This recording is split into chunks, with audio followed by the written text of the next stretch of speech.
You know, I'm tired. I'm angry.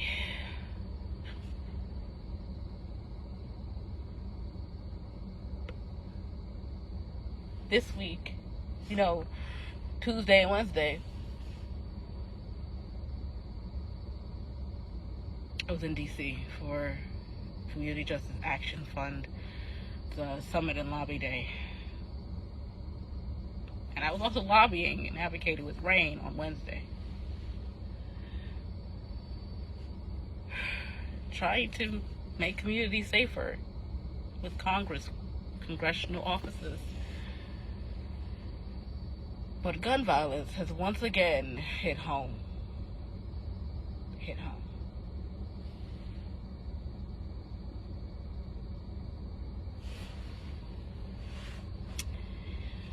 If y'all know me, y'all know that I've lived in Maryland my whole life. I was born in North Carolina, that's where for 1 year. But I have lived in this state of Maryland for all my life. I have been advocating for the past 12 years of my life on gun violence prevention. I didn't have a high school. I didn't have a fun childhood. Matter of fact, teenage years, because this was my teenage years, what I chose to do. Today was Friday, April 19th. Just got news that 500 to 600 teenagers were shot at Senior Day at a park in Greenbelt, Maryland, that I've always gone to exercise, walk, and even where I've had my senior day when I was graduating high school. We can't have anything anymore in this country. Even in our state.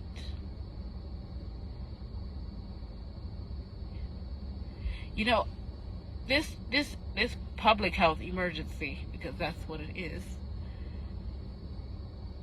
on the verge of taking out this whole country. Is on the highest increase of wiping out our communities, and nobody is doing anything.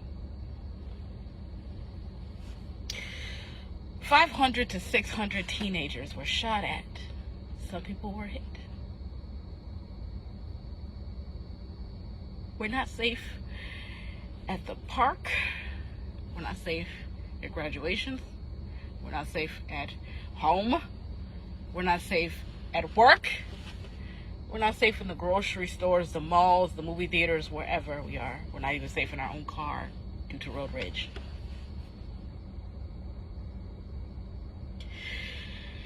Y'all know I'm really outspoken, but what else have I not said that y'all have not said?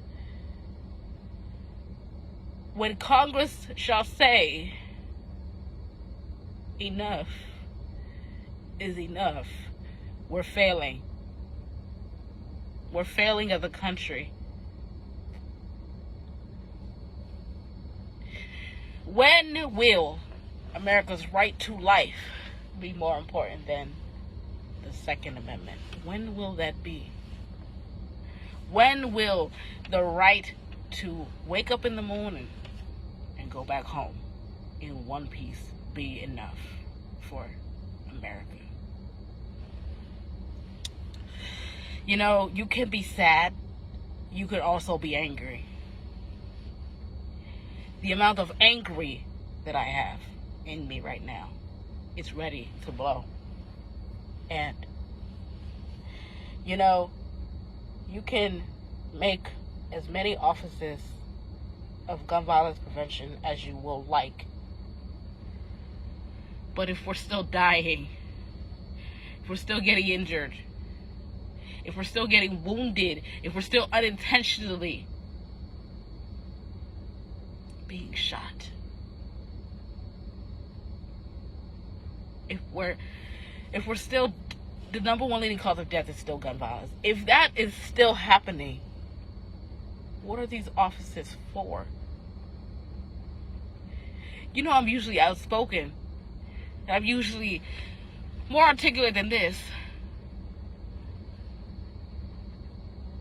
But today was supposed to be a happy day for them.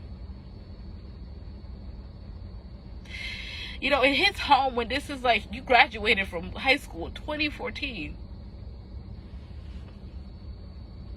You went to the same senior day at the same park. Same amount of people there. This didn't happen. You didn't really it's okay, you're fine. You didn't really fear for this, you know?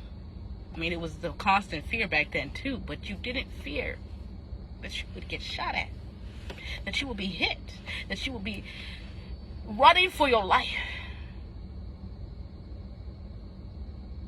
You can make as many officers of gun violence prevention as you shall like. But if you can't fix or end the number one leading cause of death for us, this country, then they do nothing.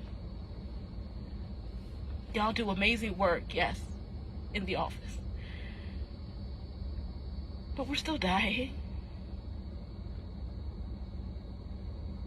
The office does not prevent somebody from grabbing a gun and going to shoot people or shoot at people. It doesn't prevent them from doing that. It might decrease it, supposedly, but it does not end it. You know, I got the news when I was driving to Five Below here, trying to go get something and go home.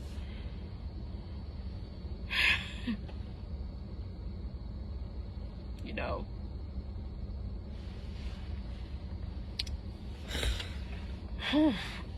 I can't say I'm sorry.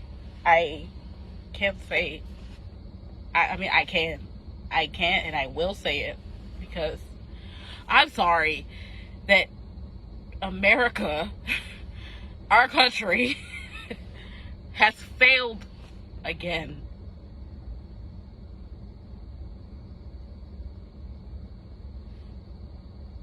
Just this week, I was speaking to Congress about gun violence prevention and the work that we're trying to get done. And here it is, the same week this happened. I used to live there. That's where I grew up. That's where I had my senior day. That's where I had fun. I walked, exercised there. You think those students will go back there? You think they're going to have another senior day there? You think they will? They will not. Schools don't want to put anybody else through that again, because these things shouldn't happen. This public health emergency should not happen every day, but it does. You know, people can be tired. People can be tired. People can be drained from saying the same thing over and over, from sharing your story over and over to deafening ears. At this point, that is what it is. That is what it is. We have a war here that we can't fix. But we, as a country, want to decide to fix another war in another third world country. We want to do that, but we can't fix our war here. That's been historically going on, as well as the war that's been historically going on. But our war is killing us. It's killing us, and it's ready to wipe us out. There's a fire station that I always drive by. Their flag is always at half-staff. And I'm so thankful to them, because I tell them, don't put it up. Do not. It might be because somebody has passed away at their station, but I say thank you to them, because there's no reason for our flag to be sailing high. There's no reason for it. We don't deserve that flag to be up at the top of the flagpole, flying high anywhere. With the daily gun violence that we see, it needs to be at half-staff all the time. You can invite as many people to the White House as you shall like. that's not bringing loved ones back. It's not bringing my best friend. It's not bringing my cousin. It's not bringing my uncle. It's not bringing my friend who came to this country for a better life to come and support his family back home in Africa, who was killed on the job with his client in D.C. It's not bringing him back. So what are we celebrating? I'm sorry. I can say I'm sorry because America has failed again and again and again, because it will always fail. I'm sorry that we can't enjoy one day that is supposed to make us happy, that we got to the end of high school. We got to the end of middle school. We got somewhere. We can't enjoy it. I'm sorry that we are stuck in a world that doesn't care about our right to life anymore. It doesn't matter who is president, because the same amount of gun violence takes the lives of many people. Yes, one president does more than the other one that's coming back, trying to come back. But at the end of the day, they don't stop the bullets from coming. The bullets don't stop because you're voting. The bullets don't stop because you got somebody in office that you adore, that you love, that you appreciate. Bullets don't stop because you're young. Bullets don't stop because you're old. Bullets don't stop because you work in healthcare. Bullets don't stop because you go to the store. And bullets definitely don't stop if you go to school. Hell, I learned to duck and cover before I learned to read and write and do math. I still can't even calculate sometimes. Why is our educational system dead too? Because instead of teaching, we're training how to be in an active shooter drill.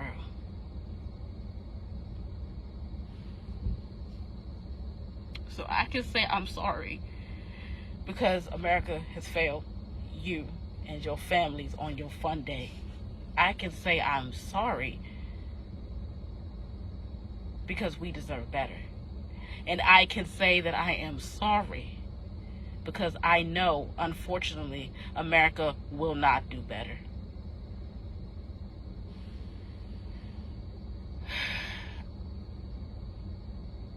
It's like I put on my scrubs every day, right, when I'm at work, or I'm going to work. I get to work safely. I get at my desk. I sit there. I continuously stare at the door back and forth. Even after when I'm working, I stare at the door back and forth. Because who knows when the next time it might be our clinic. My patients are already being treated with cancer. And we're facing another cancer that is the leading killer before cancer. Because it's a cancer of its own. But this cancer that we're dying from is a preventable cancer. The one I work with, some of them aren't preventable and some of them are not treatable. But the one that we continuously ask Congress to do something about is preventable and it is treatable. I can't go to the hospital now and say I've been shot. Or I can't even say, I can't say that. I can't go to the hospital and a doctor tells